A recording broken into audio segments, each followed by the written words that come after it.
Well, I was actually talking with one of the classes today, and they said, I get, what the nonverbal behaviors are, but I'm really struggling with this press conference RAG discussion board because I don't know what each of those, I don't really know what to do and how to notice things. And so what I thought I would do is kind of show you an example of what I see and have this kind of be a help for that activity. So as you can see, this says find a news clip where someone is speaking to the press, watch it with the sound off, and then rewatch the clip with the sound on. Now, I don't know, I think I can turn this on so that you can hear the sound, but we'll see. And I think I can do that where the sound is recording. And what I'm going to show you is I found a specific moment here, and I'm going to play it for you. And the first thing I'm going to do is play it with the sound off. Okay, so when I'm playing this with the sound off, I'm thinking of what are the things I can see. I can see, and I'm looking specifically at Trump because he's the one answering questions, and I can see his posture. Okay, I can see his facial expression. I can see the way his head is tilted. And I can see his what they call positive minimal response. That's him nodding his head. Okay, so for example. So I'm going to keep watching this. And he is listening to the reporter ask the question. And his eyes are kind of down. If I look at this right now, take it back just a second. Doop. He looks pretty relaxed here. His shoulders are up, but they're not squished up. They're relaxed. He's got his head tilted. He's looking off to one side. So he's trying to listen, and that's a listening behavior. Remember listeners keep gaze less than speakers do. So that's something to think about. And then, I'm watching him do this, and I'm going to watch this a little bit more. Still talking. And again, I don't know what's being said because I don't have the sound on. Okay. Oh, you see that change? So that's what you should be looking for. You should be looking for changes in nonverbal behavior. So look at the change from here to there. Okay. So he sits up.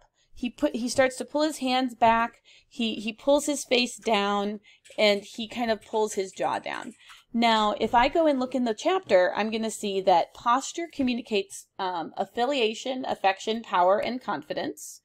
I'm going to look at him going from here to here, so suddenly asserting power, but it's not a happy thing. I mean, I can tell from the facial expression here, this is definitely not a happy expression. He's kind of pulled his face down. He's kind of got a frown. And then he pulls his hands like this. So it seems like he's reacting to this question negatively. And he immediately starts doing these illustrators. So let's keep watching. And this is his emphasizer. He's pointing it there. Okay, and see how he just kind of puts his head down and back again? Kind of almost like pointing with his face. That's something to pay attention to. And if you look in the chapter, it says that a lot of judgment is in the face, and that the face can also reveal emotion in conflict situation. Okay, so that's something to think about. Let him keep talking. And if you look, his posture has now settled down. His posture has kind of settled. He's still forward. He's still making eye contact, but now he's more settled.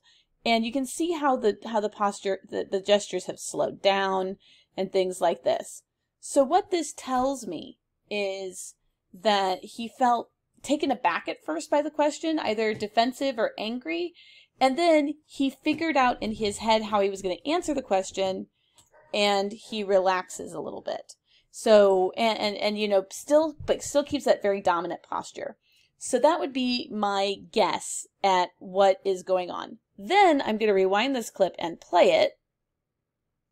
And I don't know if you're going to be able to hear this sound.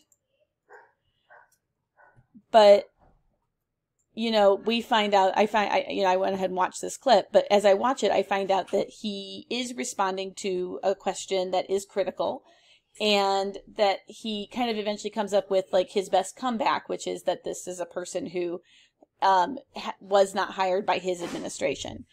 So that's kind of how I would interpret it and how I would then report it when I watch this. So I would say, you know, were the nonverbals consistent with the spoken message? Yes. You know, did they effectively complement the message or not? There were cases here where he looks a little like this, looks a little condescending. He looks like he's not really taking this question seriously. So I might note that as an ineffective nonverbal.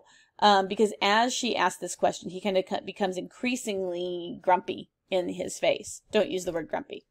So I'm hoping that it lets you kind of evaluate, and that gives you a little bit more guidance into how to complete this assignment. And if you have any questions, please do let me know.